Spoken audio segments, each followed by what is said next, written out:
Hello friends, this is Megha and welcome to my YouTube channel study with Megha Pathak. दोस्तों देखिए, communicative language teaching हम almost पढ़ चुके हैं, लेकिन उससे जुड़े हुए कुछ फैक्ट्स अगर जैसे कि हम लोग बिल्कुल एक साथ अगर रिवाइज करना चाहें, कम्युनिकेटिव लैंग्वेज टीचिंग आखिर होती क्या है, इसमें क्या चीज़ मेन पॉइंट्स क्या हैं, उनके देखिए मैंने दो पार्ट्स बनाए हैं। पार्ट नंबर 5 और पार्ट नंबर 6 मैं आप लोगों को जो है ये प्रोवाइड करवाऊँगी। पार्ट नंबर 5 मैं आप लोगों के सामने लेकर के आ गई हूँ। कम्युनिकेटिव लैंग्वेज टीचिंग में मेन जो पॉइंट्स हैं, जिनको अगर हम एक साथ अगर रिवीजन करना चाहें तो फटाफट से केवल हम पार्ट 5 और पार्ट 6 को जो है बिल्कुल रिवीजन कर सकते हैं एग्ज़ाम टाइम में। तो उस पॉइंट ऑफ व्यू से मैंने ये दोनों पार्ट्स बनाए। तो चलिए स्टार्ट करते हैं। अगर दोस्तों आप लोग नए जुड़े हैं मेरे चैनल से तो और जुड़े ही रहना चाहते हैं तो देखिए चैनल को सब्सक्राइब करें, साथ में जो बेल आइकन है उसे आप लोग प्रेस कर लें। वीडियो पसंद आए दोस्तों लाइक करें, दोस्तों के साथ शेयर अगर आप चाहें तो कर सकते हैं। तो देखिए स्टार्ट करते हैं अब। पॉइंट नंबर 1 दे रखा है, इन CLT communication competence is more important than linguistic competence. यानी कि इसमें जो है भाषाई ज्ञान के ऊपर ज़्यादा ध्यान नहीं दिया जाता, इसमें जो है कम्युनिकेशन, बच्चा किस तरीके से बातचीत कर रहा है उसके ऊपर ज़्यादा फोकस किया जाता है। सेकंड पॉइंट है, form is not primary but functions are primary. यानी कि कोई भी जो लैंग्वेज है उसमें कुछ फॉर्म्स होती हैं, उसमें कुछ फिक्स जो है उसके फॉर्मूलेज होते हैं, उन फॉर्मूलेज के ऊपर ध्यान ना दे करके जो है उनका यूज़ क्या है, उनके फंक्शंस क्या हैं, उन फॉर्मूलेज के उनके ऊपर ज़्यादा फोकस किया जाता है। तो यहाँ पर फॉर्म्स जो है वो प्राइमरी ना हो करके उनके फंक्शंस जो हैं वो प्राइमरी होते हैं। थर्ड पॉइंट हम लोग देखते हैं, fluency is more important than accuracy. ये मैं आपको बता चुकी हूँ कि जो फ्लुएंसी है उस पर ज़्यादा ध्यान दिया जाता है। बच्चा जो है भाषा को बोलना सीखे, ना कि जो है बच्चे को बिल्कुल एक्यूरेट लैंग्वेज आनी चाहिए। फोर्थ वाला पॉइंट हम लोग देखते हैं, मीनिंग इज पैरामाउंट। यानी कि जो भाषा जो बच्चा बोल रहा है उसका बच्चे को मीनिंग ज़्यादा समझ में आना चाहिए। चाहे एक्यूरेटली भाषा ना बोले, लेकिन बच्चा जो भी भाषा बोल रहा है उसका मीनिंग क्या है, वो सिचुएशनल उस भाषा का यूज़ कर पा रहा है या नहीं, इस पर सबसे ज़्यादा ध्यान दिया जाता है। 6 पॉइंट हम लोग देखते हैं, not much emphasise on pronunciation, only comprehension pronunciation is short. यानी कि कहने का मतलब है कि केवल जो प्रोनाउंसिएशन है उस पर ज़्यादा ध्यान नहीं दिया जाता कि बच्चा बिल्कुल एक्यूरेटली प्रोनाउंसिएशन सीखे, बल्कि जो है बच्चा इतना वर्ड को इस तरह से प्रोनाउंस करना सीख जाए कि जो उसका जो मतलब है, उसका जो अर्थ है वो सामने वाले को समझ में आ जाए। इस तरीके की जो है प्रोनाउंसिएशन को मोटिवेट यहाँ पर किया जाता है, ना कि बिल्कुल एक्यूरेट प्रोनाउंसिएशन बच्चे को बोलना आए, ये ज़रूरी माना जाता है।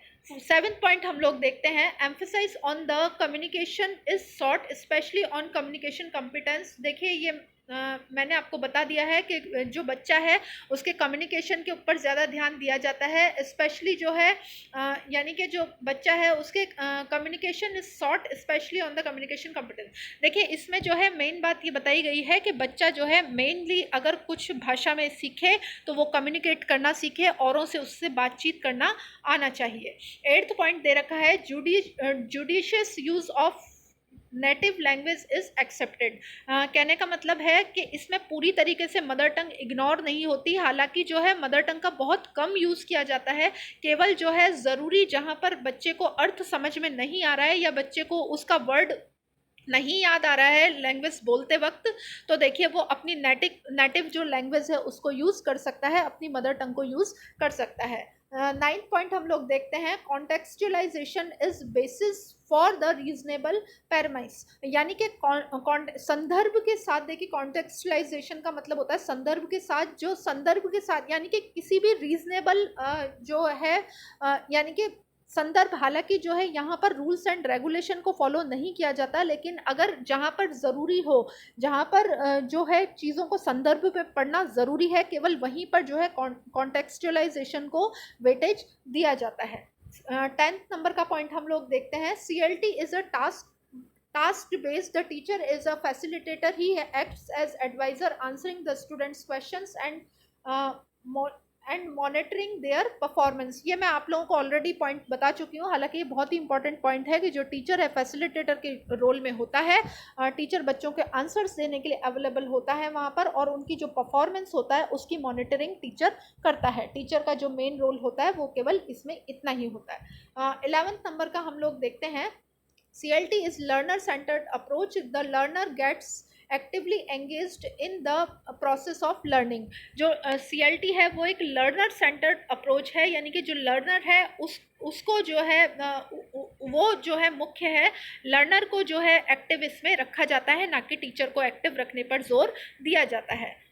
13 नंबर का पॉइंट हम लोग देखते हैं, the teacher and the student as well as use the target language during communicative activities. यानी कि जो टीचर और जो स्टूडेंट्स हैं, जो लर्नर है जो सीख रहा है और जो टीचर सिखा रहा है, उन दोनों को ही देखिए कम्युनिकेशन जो है टारगेट लैंग्वेज में करने के लिए मोटिवेट इसमें किया जाता है। 14 नंबर का पॉइंट हम लोग देखते हैं, the teacher evaluates the functions learned only. यानी कि जो टीचर है वो केवल जो उसका जो इवैल्यूएशन होता है वो केवल जो सीखने के ऊपर जो है इवैल्यूएशन होता है। The teacher evaluate the functions learned only, यानी कि केवल जो है जो टीचर है वो लर्निंग फंक्शंस, बच्चा किस तरीके से सीख रहा है उसका इवैल्यूएशन करता जाता है। 15 नंबर का पॉइंट देखते हैं, the teacher provide samples of writing homework. इसमें देखिए जो टीचर है वो राइटिंग होमवर्क का जो सैंपल है वो बच्चों को प्रोवाइड करता है, यानी कि रिटर्न होमवर्क केवल दे दिया जाता है, जबकि जो क्लासरूम प्रैक्टिस है वो कम्युनिकेशन के ऊपर बेस्ड रहती है। वहाँ पर रिटर्न को थोड़ा सा डाउन रखा जाता है, रिटर्न और रीडिंग को भी जो है स्टार्टिंग से ही इसमें सिखाया जाता है। तो उसका एक फॉर्म है कि जो टीचर है क्लासरूम एक्टिविटी तो कम्युनिकेशन में करवाता है, लेकिन देखिए होमवर्क जो होता है वो रिटर्न पीस के रूप में बच्चे को प्रोवाइड करवाता है। तो देखिए 15 पॉइंट्स जो थे ये मेन आपके पॉइंट्स थे, इसमें से डायरेक्टली क्वेश्चंस बनते हैं, इसलिए मैं आप लोगों के लिए पार्ट नंबर 5 लेकर के आई थी। और पार्ट नंबर 6 में जो है मैं कुछ 12 या 13 पॉइंट्स इससे रिलेटेड आप लोगों को और करवाऊंगी। उसके बाद पार्ट नंबर 7 हम लोग देखेंगे, जिसमें जो है इससे जुड़े हुए जितने भी ऑब्जेक्टिव क्वेश्चंस जो बनते हैं वो हम एक बार देखेंगे। तो लगातार मेरे साथ जुड़े रहें दोस्तों। वीडियो पसंद आए ज़रूर लाइक करें। आप लोगों को वीडियोस कैसे लग रहे हैं कमेंट बॉक्स में ज़रूर कमेंट करके बताएं। मिलते हैं नेक्स्ट वीडियो में। धन्यवाद।